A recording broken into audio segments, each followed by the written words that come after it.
Diploma প্রকৌশলীরা চাকরি সংক্রান্ত সহ মোট 4 দফা দাবিতে সড়ক অবরোধ করে প্রতিবাদ করেছে।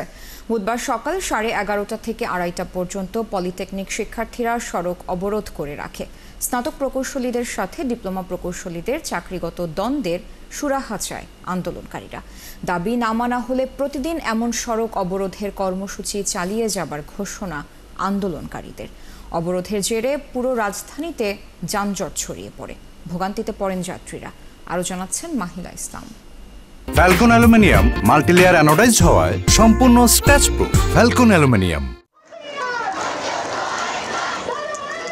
পূর্ব ঘোষণা অনুযায়ী সকাল থেকে পলিটেকনিক কলেজের শিক্ষার্থীরা তেজগাঁও 7 রাস্তায় জড়ো হন। শিক্ষার্থীদের দাবি, 10ম গ্রেডের চাকরিতে কোনো কোটা নয়, কারিগরি শিক্ষার্থীদের জন্য বরাদ্দ রাখতে হবে।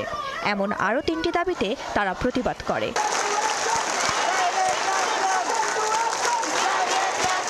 বেলা 11:30টার দিকে 7 রাস্তা মোড় অবরোধ করে শিক্ষার্থীরা। এই সময় যান চলাচল বন্ধ হয়ে পড়ে। শিক্ষার্থীরা প্রায় 3.5 ঘন্টা অবরোধ করে রাখে 7 রাস্তা মোড়। এই সময় পুলিশ নিশ্চুপ দাঁড়িয়েছিল। সপ্তমে যাচ্ছে, অষ্টমে, ষষ্ঠতে এক্সিকিউটিভ ইঞ্জিনিয়ার, চিফ ইঞ্জিনিয়ার পর্যন্ত ওনারা চলে যাচ্ছে। ওনারা কিন্তু কোনো পরীক্ষা দিতেছে না, ওনারা কিন্তু 100% প্রমোশন পাচ্ছে। ঠিক আছে, এটা ওনাদের যোগ্যতা। আর আমরা যদি প্রমোশন পাই, এটা আমাদের কোটা। এটা কি বৈষম্য নয়? আমরা আজকের এই কমিটিকে অবাঞ্ছিত ঘোষণা করছি এবং আমাদের যদি এই 4 দফা দাবি বাস্তবায়িত না হয়, তাহলে আমরা এ থেকে আরো কঠোর আন্দোলনে যেতে বাধ্য হব। বিএসসি ইঞ্জিনিয়াররা আমাদের হত্যার হুমকি দিচ্ছে, তাদের প্রতিবাদ স্বরূপ এবং তাদের দৃষ্টান্তমূলক শাস্তি যেন কার্যকর করা হয় খুব দ্রুত, তারই দাবি জানাচ্ছি আমরা। শিক্ষার্থীরা বলছেন, নতুন বাংলাদেশ বৈষম্যমূলক বিধান করা যাবে না। তারা জানান, কারিগরি শিক্ষাকে যুগের সাথে মিলিয়ে উন্নতি করতে হবে।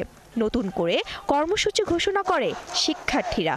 তারা বলছে, দাবি আদায় না হওয়া পর্যন্ত প্রতিদিন সড়ক অবরোধ কর্মসূচি চলবে।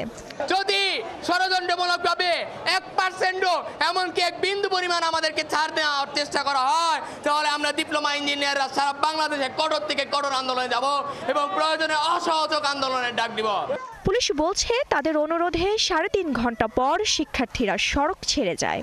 রাজপথ ছেড়ে দিয়েছে। এরপরে আমাদের ট্রাফিক পুলিশের সহায়তায় আমাদের এখানে আরও ফোর্স রয়েছে। আমরা সবাই মিলে আমরা এই যে যানজট ছিল, এই যানজটটি নিরসন করার চেষ্টা করেছি, যান চলাচল স্বাভাবিক করেছি। দুপুর 2:30টার দিকে শিক্ষার্থীরা অবরোধ তুলে নেয়। এরপর যান চলাচল শুরু হয়। তবে নগর জুড়ে এর প্রভাবে ব্যাপক যানজট দেখা গেছে। মাহিলা ইসলাম, 71, ঢাকা।